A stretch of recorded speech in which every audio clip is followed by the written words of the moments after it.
Hey everyone, this is Philip Anthony Albertelli, and welcome to The Week in Doubt, episode 61, Weird Stories from My Past. Today's episode is brought to you by Audible.com. Get a free audiobook download at www.audibletrial.com/theweekindoubt. Over 100,000 titles to choose from for your iPhone, Android, Kindle, or MP3 player. Phew.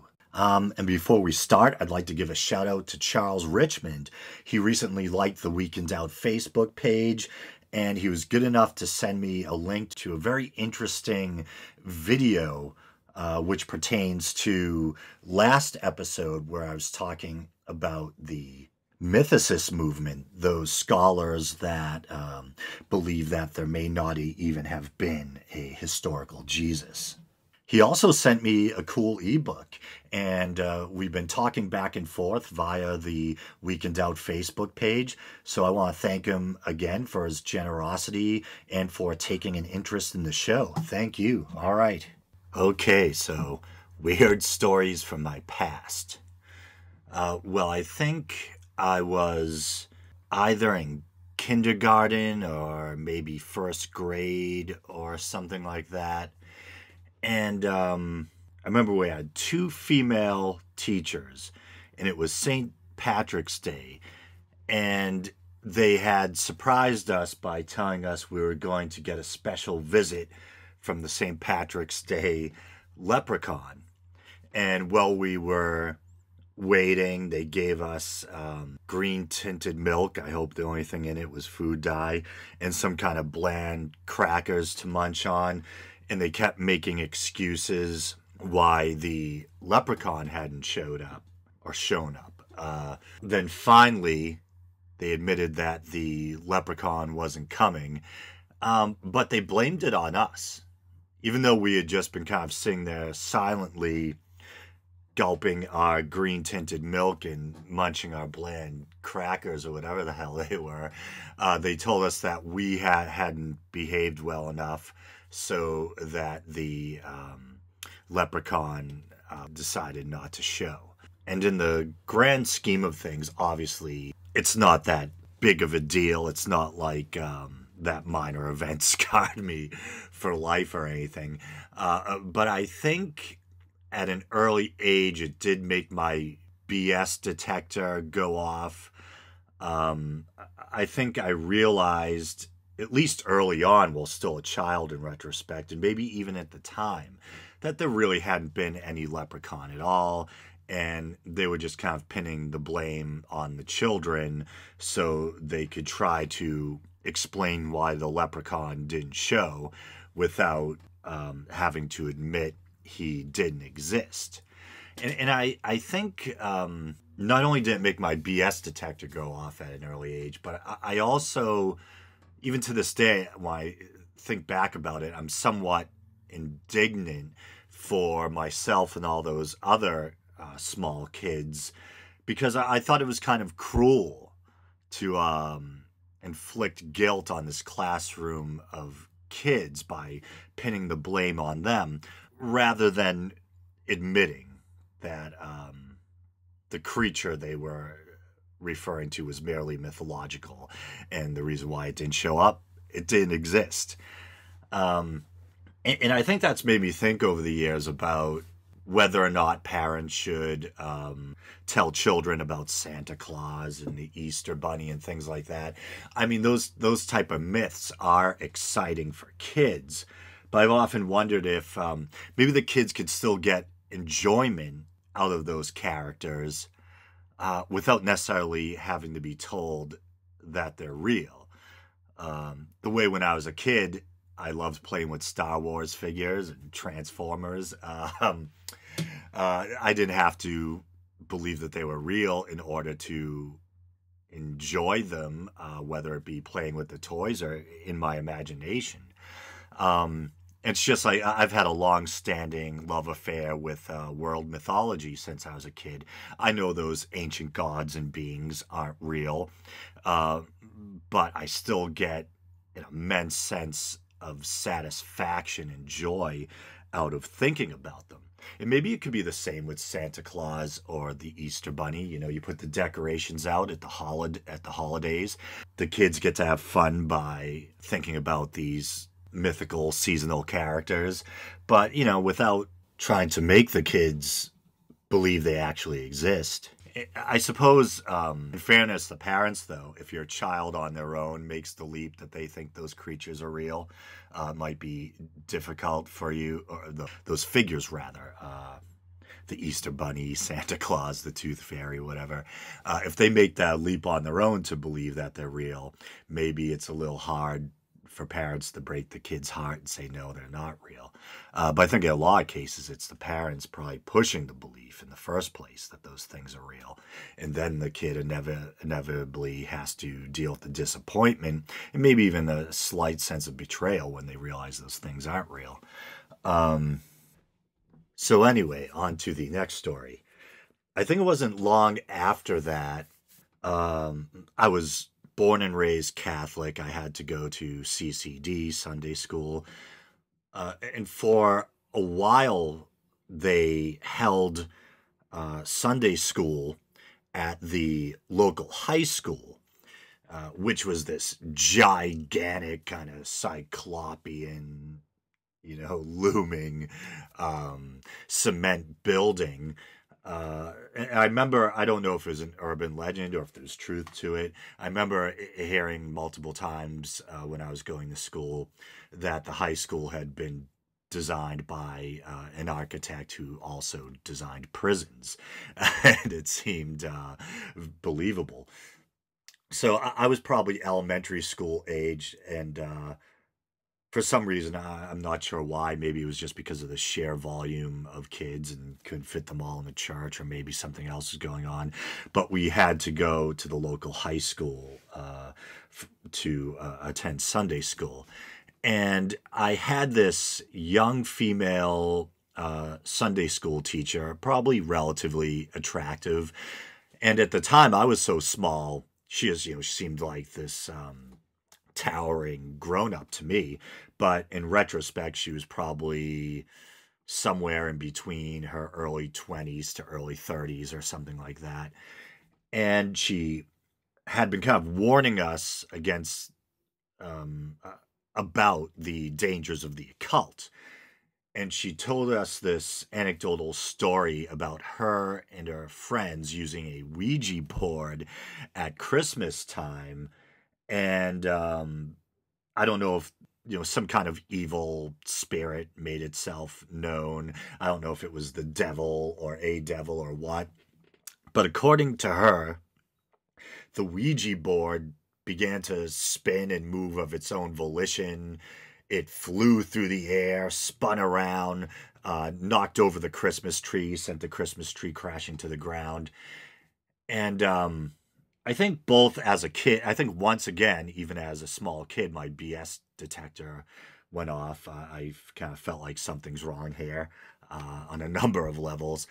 And as an adult, and I think all of us, whether you're a believer or not, we probably all know people who have weird anecdotal ghost stories, or things that either happened to them or happened to a friend of a friend, or their third cousin, or whatever it is, or their great aunt. And you get the feeling that kind of the way tall tales tended to be elaborated on in the past, it kind of seems like every family has these weird little stories, and you get the feeling that they've been kind of exaggerated and elaborated on, and there's never any real evidence, just word of mouth. And so my guess is that there was no flying Ouija board. It was probably a bunch of young kids that wanted to believe, and they wanted the thrill or sense of excitement that they were experiencing some kind of supernatural event. So looking back, the idea of this woman, whether she believed in her own story or not, telling this to a bunch of impressionable kids, and we all know kids can easily get scared, once again, I think, I'm kind of indignant looking back for that classroom of little kids. You have this grown woman, although relatively young, telling them this story about a demonically possessed board flying around a room and knocking over a Christmas tree. And my guess is she was probably just young and stupid. All of us, like I said, all of us know someone with a weird story. You pretty much know the story's BS or it's been greatly exaggerated, and you almost pity the person for believing it. I think, unfortunately, we as impressionable kids had a person like that teaching us. Um, and you might say, out there, if you're a believer, well, how do you know the Ouija board really didn't fly around, and how this it wasn't really possessed by some evil spirit? And I guess my answer to that would be just going by what I know of natural law and knowing the way the world works, and in my own life. And you would think me, someone, even though I'm a skeptic and non-believer, someone who's always been interested in the supernatural and mythology, religion, the occult, maybe someone who likes scary or creepy movies or whatever, and dark heavy metal music, you think maybe I'd see something. In my life, I've never had the hint that there's any spirits around. I've never seen a ghost, a vision. I have never seen an inanimate object move on its own volition, other than maybe, a baseball moving via kinetic energy or a leaf being blown by the wind. But then, of course, it's not quite by its own volition. It's being moved by other forces. And even when I look at TV, all those ghost hunting shows that people believe in, all those shows about the paranormal or whatever, there's never any real evidence. I'm thinking about that. Is it Ghost Adventures or Ghost Adventures? The one with, I forget his last name, Zach something, who hosts it. He's kind of like this big strapping dude. Who hosts the show, and he can probably kick my ass, but nevertheless, I'm going to critique it. I doubt I'll ever meet him. If you watch that show, the best evidence they can come up with is you, the viewer, all you see is pitch blackness. You don't really see much. Then you'll have Zach or someone say, oh, I was scratched by some entity, a spirit or a demon clawed me. Then they'll kind of turn the lights on or whatever, and they'll lift up the shirt, and maybe you see some faint scratch marks. As someone who's done manual labor for over a decade, working in my family's construction business, I know how easy it is to scrape your back or whatever other part of your anatomy in a building with the lights on, never mind with the lights off. The person, if I want to get really cynical, maybe they scratched themselves. Maybe they scratched up against a piece of camera equipment or scratched up against a piece of corner bead or rebar or anything else. So you never really see the entity. You never really see it claw or wound anyone. Maybe they'll then circle a hazy, diaphanous blob on a piece of videotape or a still photo and say, look, there's a spirit. And it's almost like a Rorschach test. It could be anything. It's not very convincing. Or they'll then there's the EVPs, electronic voice phenomena. And anyone who's read up on the matter knows that the power of suggestion can play a big part in how someone interprets an EVP. If you had a room full of people listening to EVP without anyone telling them what they think it's saying, each person could have a different idea of what they think is being said. But if and I think it's kind of unprofessional. I mean, I think the supernatural should be investigated, but I think it should be done well. And I think it's kind of unprofessional. Usually what they'll do with Ghost Adventures, and I think other shows as well, the guy will say, listen, it sounds like they're saying, I want to rip your soul out. And then they'll play the EVP, this rough, grainy recording. And maybe it does sound a little bit like I want to rip your soul out. Or maybe it sounds like I want to eat a whole trout. It's like it could be anything. Power of suggestion. Um, so I personally think the evidence for both an afterlife or for spirits, ghosts, is very thin. No one's ever been able to prove it to me.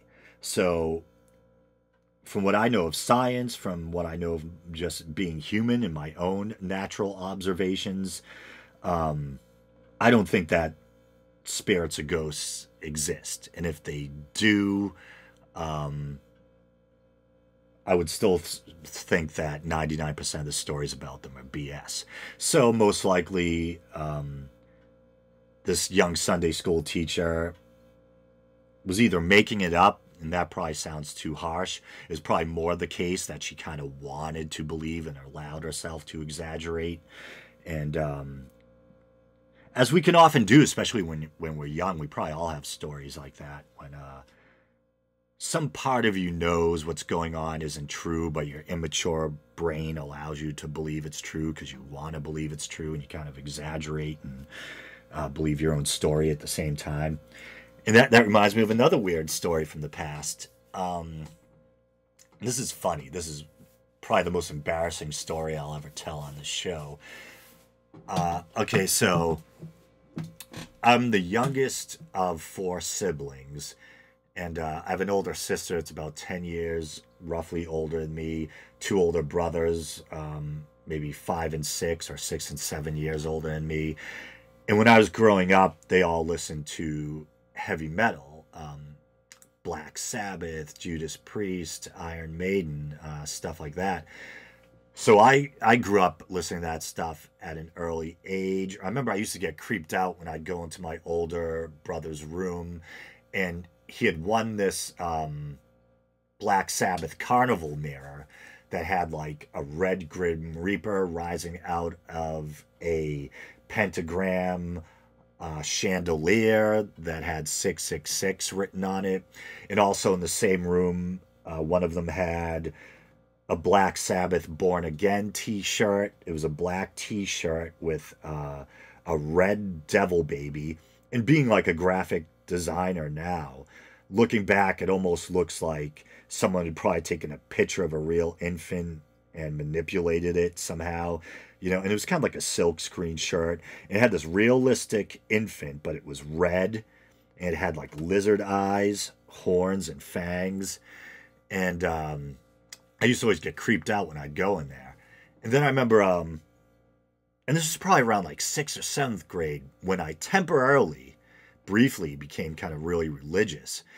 And my parents had a bookcase, and they had ordered this, and it's kind of weird they did this because they probably didn't really know what it was all about. They might have ordered it from my brothers or something, because both my parents were, kind of old world Catholic, and my mother always and still does has like crucifixes, statues of the Virgin Mary and Jesus all over the place. But they had ordered this Time Life series of books on the occult. And when you turn the book over, each volume had the same back. It was a black book with a white pentagram with kind of a Baphomet or goat of Mendes head within the upside down star, and with these occult symbols or characters. It almost looked like Hebrew. Anybody who knows anything about the occult has probably seen that image. The goat's head in the inverted star with the almost Hebraic looking characters. And it used to scare the crap out of me. And this might have been around the same time when, here's another embarrassing thing. Really embarrassing. Now, I had found out about The Exorcist when I was a small kid. I think I was probably like maybe 5th or 6th grade, I don't know. And in the summers in my house, we didn't have central air conditioning at the time. And it would get so hot upstairs, and the best air conditioner was like downstairs in the living room. So all the kids would kind of camp out on the living room floor. And there I'd be with like my older siblings in the dark, and they'd talk about scary, freaky things. And a couple of them were talking about, one or two of them were talking about how they'd been over a friend's house and seen the movie The Exorcist. And they talked about this young girl being possessed by the devil, her head spins around. And I myself hadn't seen the movie, but just the images it put in my head and the thoughts, the thought of it really freaked me out. And then I think I was probably like, maybe roughly the same age, like late elementary school, very early middle school or something. And my father can often be kind of like a serious, gruff guy, but every once in a while he'd do something like mischievous or, mildly sadistic, and he'd get like a big Cheshire grin. And the whole family was sitting around watching TV, so I was probably like, I don't know, in between fourth and sixth grade or something. And they were playing The Exorcist on TV. And it was around like the famous possession, one of the famous possession scenes when, if you've seen the movie, it starts out kind of slow, then all of a sudden, bam, there's this possessed girl. And I kind of compare The Exorcist to the Star Wars of horror movies. It's kind of like the special effects were really, really ahead of the time, and even now they still look pretty good and maybe even better than a lot of modern CGI. And there I see, like, I hear that demonic sepulchral voice. I see the head turning around, and I am so scared and frozen with terror, I can't even get off the couch. And I can kind of see out of the corner of my eye my father looking down at me, sitting next to me with that big Cheshire grin, getting a kick out of the fact that I was scared shitless, pardon my French. So I think all this stuff together, like this kind of, I liked heavy metal music, but I think roughly around like early middle school, I think just like all of a sudden, probably from what I was being fed in CCD, Fear of the Exorcist, and this is embarrassing, like I was saying, I probably didn't stop having nightmares. I'm in my late 30s now. I probably didn't stop having nightmares about The Exorcist until I was in my late 20s, probably like around 27. And then I'll often joke around about it, and I'll post like Exorcist pictures on Facebook to like scare the crap out of people who still have an Exorcist phobia. But I actually don't. I'm not afraid anymore, and I actually find it a kind of comical thing. Although I still think it was a good movie in a way. I think for a movie to affect someone that powerfully, it was well made. The sound effects were amazing. The visuals were well ahead of their time. But anyway, so I think The Exorcist, all these ominous warnings about the occult, all like the dark heavy metal paraphernalia in the house, I think it temporarily kind of scared me towards religion. And so I'd say probably maybe like sixth or seventh grade, I don't know, I was temporarily like in my own weird little way became like in my own mind devoutly Christian. And no, this is the most embarrassing thing I'll ever say about myself on the show. I temporarily was into the band Stryper. They were this Christian heavy metal band that took their name from the book of Isaiah, supposedly, because there's a part of the book of Isaiah that talks about stripes or something like that. And they used to throw out Bibles during their concerts and stuff like that. And I had a Stryper t-shirt.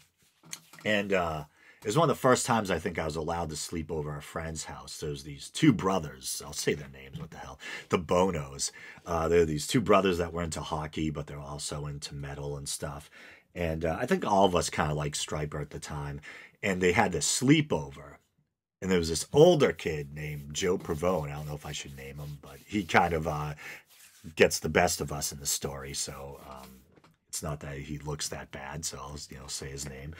And so all of us were sleeping over, and Joe started talking about, and as I said, like Joe was an older kid, really kind of physically fit, almost like intimidating looking, had more of like a mature build than the rest of us. And he was talking about how he was having these like demonic visions, and he was acting almost like if he was in this trance and he was concerned for his safety or something. And he was talking about like his father in his grandfather, I think, in World War II, having visions of like a jackal or something walking on two legs. And he just kept on going with all this demonic stuff. And it led to that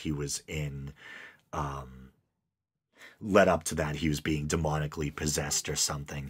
And we ended up taking either mine or someone else's striper shirt. Imagine it's a bunch of little impressionable dirtbag kids with mullets or whatever it is. And we ended up taking a striper shirt and wrapping it around his head to try to drive away the evil spirits. And some of us were like on the verge of tears. We're all freaked out. And then when it reaches its height, he basically starts laughing, rips the shirt off his head, and basically says, this is before punked, but was like, punked you, got you, man. And so made us all look like idiots. But so now, why did I just tell that story? I think, well, because it's yet another story of my brush with the quote-unquote supernatural as a kid, and how at the end of the day it all amounts to BS and kind of people play acting without even fully realizing they're play acting, or people believing in their own made-up narratives. Okay, so now I'll jump up to about 7th or 8th grade, I think. I thought I was done with the embarrassing stories, but here we go again. So I was in my dining room, and my mother was there, and one of my older brothers. I have 2 older brothers. This is probably the one of the 2 that I'd always looked up to growing up, and he always had this kind of like wry, subdued, sarcastic sense of humor, and so we're all kind of like the 3 of us, whatever, or maybe there might have been other family members there. We're standing around the dining table. It was probably early in the day. And here I go. Okay, this is really embarrassing. So I'm predominantly of Italian descent, although you might not know it to look at me.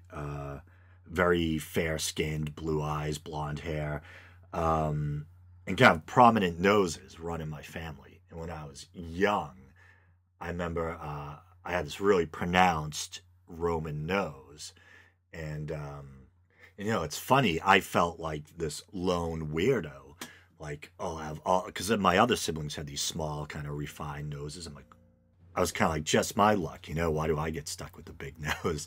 And it's funny because, and maybe anyone else who's, growing up, when you hit puberty, it's awkward. Parts of your body grow at different rates than other parts. It's kind of like a puppy trying to catch up with its oversized paws, And I never thought about my nose. I was just trying to be a kid, And but then when enough people made fun of it or whatever, and I kind of like, you look in one of those 3-way mirror, the trifold mirrors on a medicine cabinet where you can see from the different angles.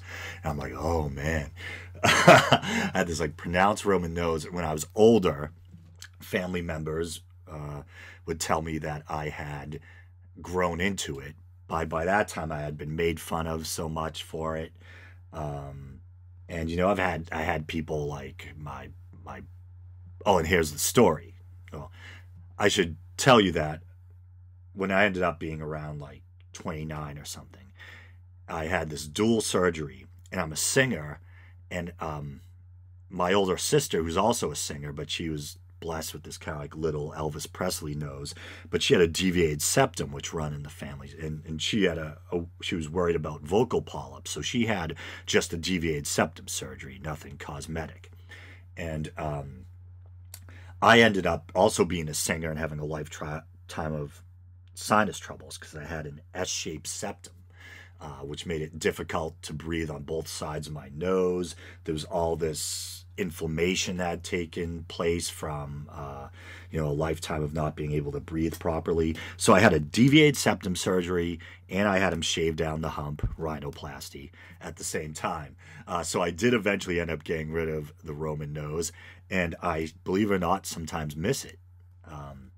Because it was the nose I was born with, and because you can never please anyone. I remember like there's girls out there that like guys with strong or prominent noses, and there's girls who don't. And some people think it looks manly. Some people think they look goofy. So you can never win. I like my new nose too, but the old one was cool in its way. It was the one I was born with. And it was funny. I felt like a freak. I felt like a freak. Like my mother had a similar nose, but it was smaller and more feminine, fit her face.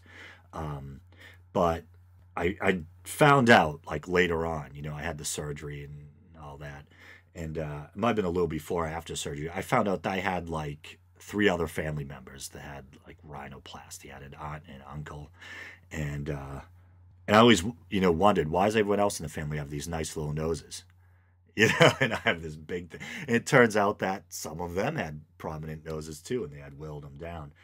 And my advice, I know this has absolutely nothing to do with religion, but my advice to anyone out there that maybe is self-conscious about their nose or another part of their anatomy, I'd think long and hard before having anything done, and take into consideration that when it's done, you may miss your old nose or whatever it was, your old ears or whatever, um, and that everyone's different. You can't please everyone, and if you were born with something like a prominent nose, um, it's probably the nose of your ancestors. It was good enough for a lot of your relatives in the past, and they were able to find mates and propagate their genes, keep the family line going.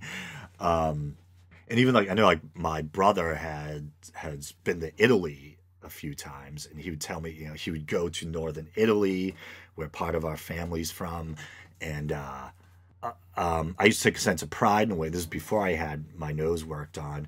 That he said that like everyone saw in northern Italy kind of looked like me. There's people with sharp, prominent noses, Italian, but with light skin and light hair and stuff.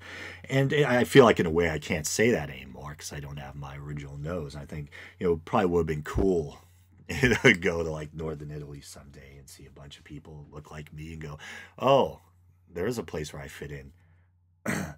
Like one of those Popeye creatures going to all of a sudden going to the island of the goons and fitting in. Did I just insult like a whole ethnic region of people? Hopefully not. But anyway, how the heck did I digress into this area? Okay, don't worry. I'm long-winded, but it all ties together. So back to that story. So I'm standing around the dining room table with my mother, my older brother, the one who I really admire, the one with the kind of wry, dark sense of humor. And out of nowhere, my brother kind of goes, "Oh my God, look how big his nose is." It's talking about me. And so I like cover my nose. I'm like embarrassed and self-conscious. And at the same time, I think I had said something about God. And my same brother during the same conversation, I believe, says with kind of like a little smirk in his subdued, sarcastic way, "There is no God." So imagine the double whammy. Imagine all the same conversation, being told, finding out you have a big nose and that there is no God. Ugh, talk about a bad day. That's like a cosmic whammy. Uh, but not like I needed my brother to tell me there was no God. I think, as judging by those stories, my reaction to them I had told before about the Ouija board, about the leprechaun, and you can tell that even as a kid I was skeptical, and I've always wrestled with the big questions. So I had my own doubts about God too, but to hear someone else affirm those doubts out loud can be a little jarring or freeze you in your steps. Um, I think because, if we have our doubts about a God or an afterlife, that's one thing. But when you hear someone else say it out loud, then it's like, oh, maybe it's not just me. Maybe those things really don't exist, and other people have come to the same conclusion I have. Um, I'm kind of beyond that now. I'm very comfortable. I'm very comfortable in my unbelief at this point in life. But when you're a kid and you're first wondering about those things and you're thinking maybe there's not a God, then you hear someone say it out loud. It can be a little traumatic. But I don't. I might hold the nose thing against my brother, but I don't. I don't. hold the God thing against my brother, because I think he was just being honest in his own way, and and he was probably being honest in his own way about the nose thing too, but that was a little bit more personal and hurtful. But about the God thing, I kind of appreciate the fact that maybe we had that in common, that we're both insightful, skeptical, and in a weird way, I kind of admire his bravery or defiance that even at a relatively young age, he could just come out and say that, even though his intent might have been to shock me or something. And my mother, who has always been a devout Catholic, like I said, has a room full of statues and everything. I think she kind of absent-mindedly disapproved of my brother saying that, but she didn't do too much about it. And that leads into another story where I was working a retail job right out of high school. I held the job for a few years. I think at this time I might have been around like 19 or something like that. And I came home from work one day, and this is kind of a personal story. I've told this story on the show before, but I left out who it pertained to. So it could come back to bite me in the backside, but I'll just tell it anyway. What the heck? I'd come home and I found my mother like in tears. And it turns out that she told me that her mother, my maternal grandmother, had passed away. And my maternal grandmother had been sick for a while. She had been living with my aunt and uncle and cousins out in Kansas. And her health had finally deteriorated to the point where that was it. And my mother was crying, and from an relatively early age, maybe middle school age, I started to build like an emotional wall between me and the other members of my family. I think just because maybe dealing with people's mood swings or never knowing when someone's going to be nice or snap at you, I just said, instead of leaving myself vulnerable or never knowing how I'm going to be treated, I'm just going to put up an emotional wall and just be kind of stoic. And that way I'll always be prepared, So I was kind of emotionally distant to some degree, but I felt like the right thing to do was hug my mother, so I did. And I offered up the platitude, even though I wasn't sure if I believed it, that at least she, referring to my grandmother, was in a better place. And my mother, my Catholic mother, with the room full of religious artifacts or knickknacks and the rest, said, to my surprise, through her tears, "I wish I could believe that." So bam, that kind of freezes you too. And that kind of goes to my theory that I think even the devout doubt to some degree. I think everyone has their doubts, no matter what they profess on the surface. And that brings me to, I think I was probably in my early 20s. I just started working with my father and brother doing like construction, remodeling. And one of my best friends, Joe Estrella, I'll say his name. He probably won't mind, I hope. Really nice kid, good guy. We still live fairly close to each other. He plays guitar in my band, well, our band, you know what I mean.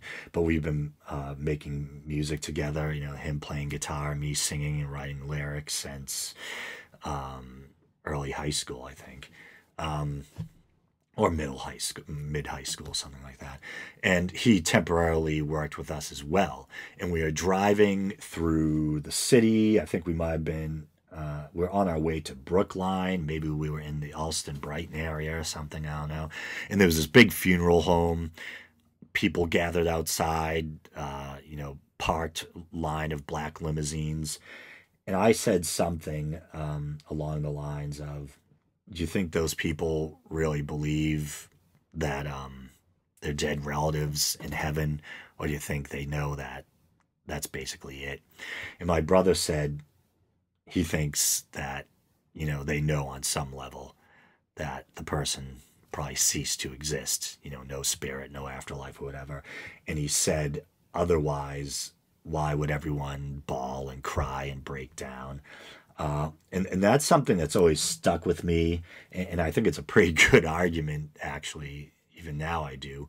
I guess a religious person, a Christian apologist or any type of religious person who believes in afterlife could probably argue, well, maybe people just get upset when someone dies because they know it's the last time they'll see them in this world, but they know they'll see them in the next world. I'm trying to think, maybe you send a kid off to college or something like that, and maybe you cry a little because it's sad, but you don't break down like your world just collapsed, or I'd say most people don't. So I think if people knew with 100% certainty that there's an afterlife and that the essence, the individual self, went on to another dimension, and that we'd really 100% certainty they believed we'd all be reunited in the next world, the better world, it would almost be a cause for celebration in a way, even though you might be sad because you might not see them for a bit. But no, it's fucking, pardon my French, that might be the first time I dropped an F-bomb on the show. It's blackness and gloom. It is broken down despair. It is tears and teeth, you know what I mean? It is the dark night of the soul. And so I think in a way, I don't think people would break down the way they would if they really believed with absolute certainty that their loved one lived on after the death of the flesh. Wow, that was really dark. I don't know if I want to end on that one. I'm trying to think if I have any other stories. Oh, I did have one. I was probably in my early 20s. Again, maybe I was like 20, around the time in life when I started to really, hang out at night and drink with friends. But I think we had to look for people to buy for us. So I was probably 20 or something like that. Even though I had my first time I got drunk, I think I was probably like 13 or 14. And I came home so sick. I'd been drinking tall boys, or, tall cans of Budweiser down at Rahanis Park with a bunch of delinquent friends. And I came home, everything was spinning. I was so sick, I just openly admitted what I did to my parents and ended up puking and passing out. They took pity on me. So, hey, what can I say? But anyway, back to the story at hand. And so my house was kind of party central. My friends would always come over. We'd hang out in my room and, we'd hide it, but we'd drink and we'd listen to music. We'd just like have a good time or whatever. And once in a while, things would get so rowdy, we'd make too much noise, and my father would have to come up and kind of regulate. And it might have been one of those times, but he'd waited till after my friends left to say anything. And he came in, kind of angry, huffy, and looked around my room. And he saw that on top of my bookcase, I had a picture of Jim Morrison in a frame. Is what us devout Doors fans would refer to as Jim in the young lion pose, or young lions pose, where he had the relatively short but curly shock of hair, black and white photo, arms extended outwards with the love beads around his neck. And I think he's wearing the haircut that, as the apocryphal story goes, and maybe it's true, he went to a hairdresser with a picture of a statue of Alexander the Great and said, "Make my hair look like this." Still a big Jim Morrison fan. But anyway, and I had a candle burning by it. And no, I wasn't like paying homage to Jim Morrison. I just kind of dug candles, and I had a candle by one of my Jim Morrison pictures. And my father angrily looked over and snapped. He goes, "What are you, worshiping Jimmy Dores?" Which is kind of funny because now I'm a Young Turks fan, and there's a comedian who sometimes co-hosts the Young Turks named Jimmy Dore. So I always think about that. But my father said, "What, are you worshiping Jimmy Dores?" And I said, "No, I don't worship anything." I snapped back, And my father was upset that I said that. And he said, he tried to convince me there was a God. He tried to use the example of the Ten Commandments. And he said, "Do you think anyone could come up with something as ingenious as the Ten Commandments on their own? Those had to come from God." And even at this relatively young age, most kids are smart asses at that age. But, I had been deeply philosophical, interested in world religion, mythology, ancient history, stuff like that. And I said, well, the Ten Commandments are common sense. People need a social contract so they don't go around raping and killing each other, uh, or at least to try to deter it. Obviously, if you've ever heard my spiel on morality, I think that by nature we're kind of a mixed bag. On the one hand, we can be tribal and violent, but on the other hand, I also think we're wired for empathy and compassion. But I think we also need social rules to kind of keep us on the right path, to kind of, like I said, like a social contract. And I think that's, in a way, what the Ten Commandments are. And, it's kind of a reminder of basic common sense rules that are in the best interest of everyone in a society. Of course, some of the commandments are more about superstition, like paying homage to a particular god or whatever. But a lot of it just basic moral rules: don't steal, don't covet, don't kill, that type of thing. But of course, there's things that predate the Old Testament. There's the Code of Hammurabi, etc. And I think my father really didn't have anything to say after I'd, kind of went off on that tangent, and basically just as angrily as he had come upstairs, went back downstairs. But I think that's the end of the personal stories for now, because, once I got into my early to mid 20s, I think it's safe to say I was at least agnostic and was under the impression that religion's a man-made. And you basically know where I stand now. Basically, there's so many different. If you go onto Wikipedia and look up the word atheist, you'll see all these sub-labels, this whole kind of branching tree of different types of atheism, and it gets so complicated. I think it's almost foolish.